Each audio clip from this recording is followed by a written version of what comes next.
Hi everybody, today I'm reviewing this book, The Crossing of Antarctica, and it's a joint effort by Sir Vivian Fuchs and Sir Edmund Hillary.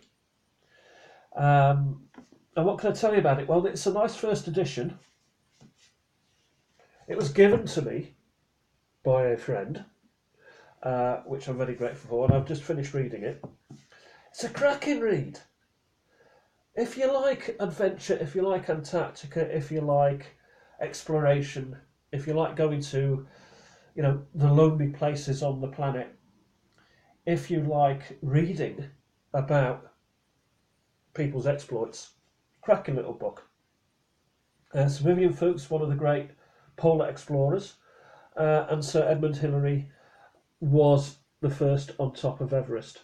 And indeed, after going back to the Antarctica, South Pole, I should say, after Amundsen's party and Scott's party reached the South Pole, the next one there was Sir Edmund Hillary. So that's quite a claim to fame, isn't it? So first up Everest and to get to the South Pole, to walk, and not just there, but across. So what are we talking about with this book? Well, it's a first edition printed in published in 1958 by a company called Cassell, Cassell of London. It's got a dust jacket, which is nice. You can see it here. And it's got maps and other things of interest here. There are approximately 300, let's just have a little look here. There are 338 pages of goodness within the book. It takes, because there's two authors, it takes two parts. So they started at different ends of Antarctica, met in the middle, and basically carried on. So it deals of the story from Sir Vivian Fuchs's point of view, and also Sir Edmund's. So there are two different authors going on and two different styles also, which I found very interesting. It is exciting. It's not without its drama. It's well written.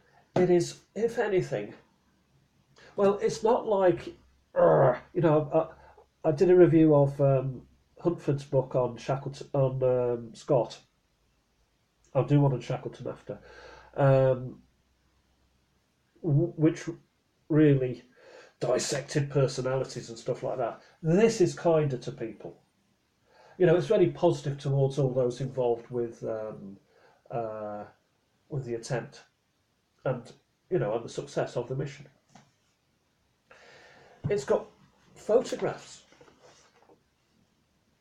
colour. How nice is that? Any others? Oh, here's someone going across barren wastes. A lot of that sort of thing.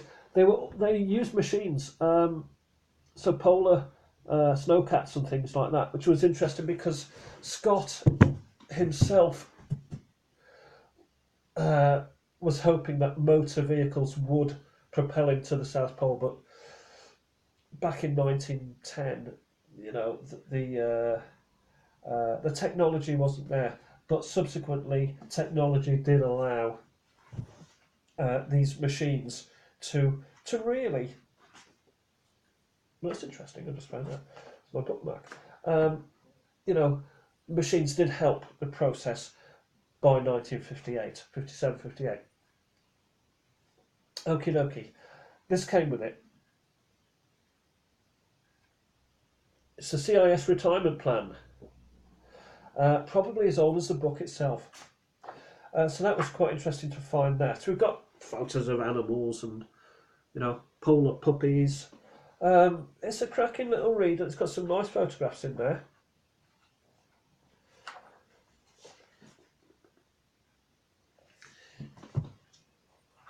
It is well written. It is of its age. It is officer class written.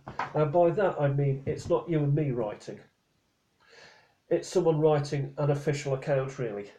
Doesn't look like an official, politically correct, um,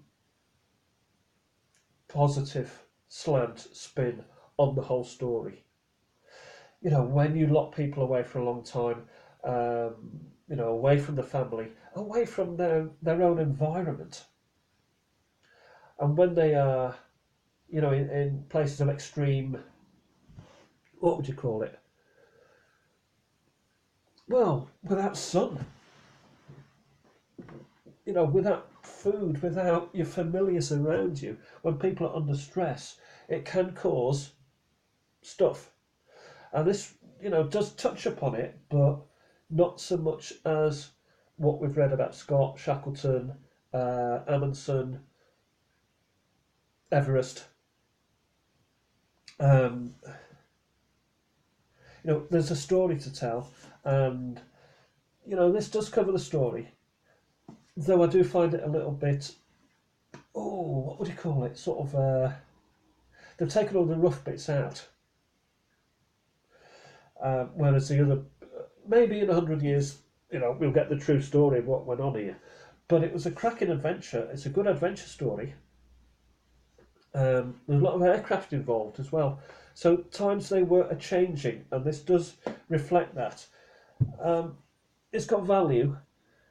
You know, the adventurers and the exploiters got value because people are, you know, the places are running out. Places on the planet where hardly anyone goes anymore. These places are running out.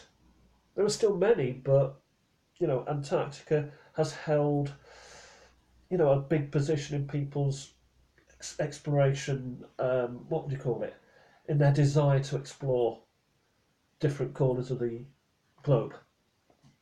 You know, the Amazon is another one. The moon. You know, we want to. Everest. We want to go deep. We want to go high. We want to go wide and handsome. So this book is part of that genre. It's got many photographs. See some more.